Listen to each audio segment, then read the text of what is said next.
We have been our own country, and we've always had a way of looking at things that's a little bit more independent.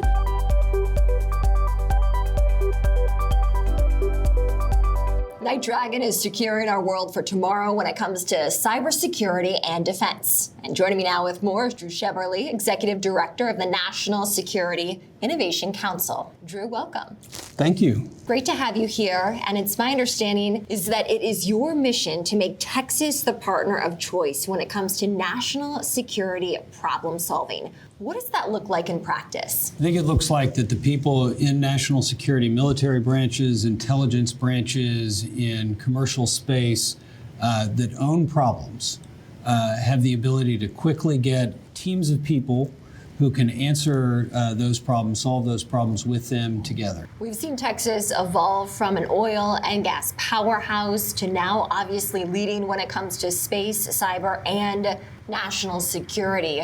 What led to that transformation? So Austin in the 80s and before was a sleepy college town. It had a university and a state government.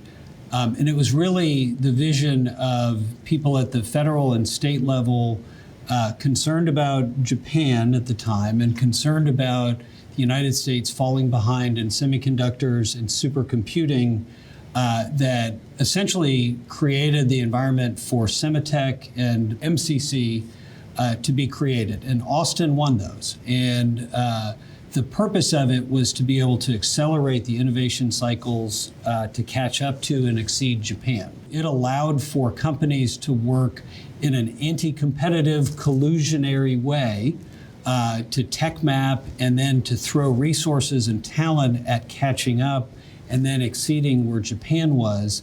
With that came companies who needed to be at the cutting edge of technology. And that brought a whole series of companies to Austin that had never been here. What Texas has done in the last several years has created the Semiconductor Innovation Consortium, taking a playbook from Sematech back in the 80s and 90s. They've also created the Texas Space Commission, and I believe Norman's been here. And then the state legislature also created a quantum hub, and it's authorizing the ability for the legislature to put a bunch of money in there. All of that together is around purposeful tech mapping, throwing money at accelerating innovation, being a draw for leading edge companies, and then being able to scale them. What is it about Texas that sets it apart from other places like a Washington, D.C., for instance, that might be more historically known for defense?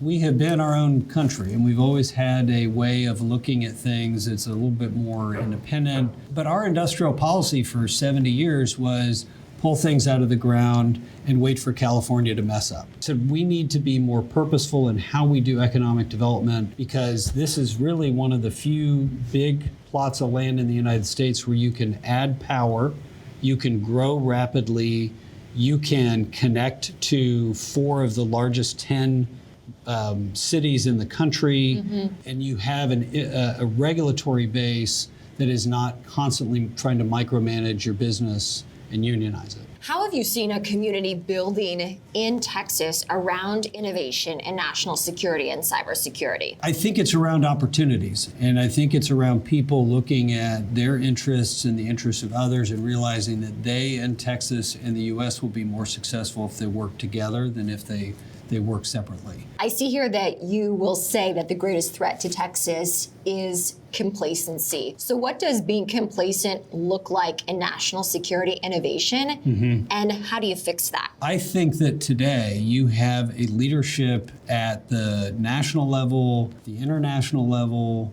that understands the great powers competition that we're in. The complacency part is that if we don't have our elected officials develop or share or understand this common operating picture that is very much there at the national level and figure out what the Texas part of that is, and then figure out what the regional component parts of that is. Then my next question is, what are some of the innovations coming out of Texas that really excite you right now?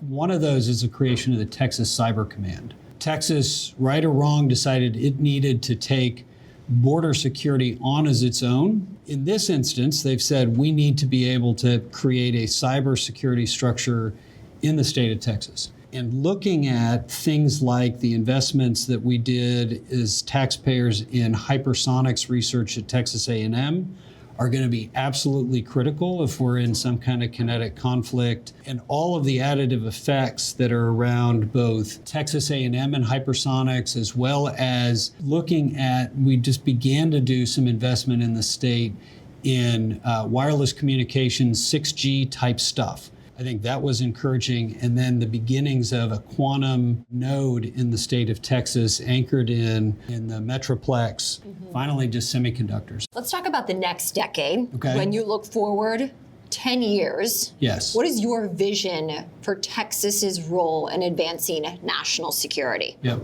Typically when a Texan is in the White House, where we look at the playing field and say, hey, what should we be focused on? You look at the playing field and say, we have 40 congressional members. What do we want to do proactively as a state in national security? But if we can figure that part out in 3 to 5 years and have a proactive strategy for Texas, I think that's going to be a big thing for our ability to deliver. I think the second is people like Greg Bonin, who's the chair of the Texas House Appropriations Committee.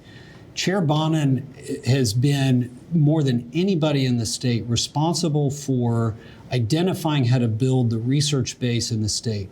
He led the effort to create the Texas University Fund, which put $3 to $4 billion into research. If we can actually get the state to have a common operating picture and look at how to accelerate to the battlefield, that will be a huge, huge win on that part. And then finally is just not to get complacent. You can't have folks who say, why do we have to add energy as quickly as we do? Why do we have to invest in education? Why do we have to do things? Those are 3 things that I'd love to see happen or not happen in the next 5 years. All about innovation. Drew, thank you so much for Yes, joining me. you bet. In Austin. Yeah, here it is.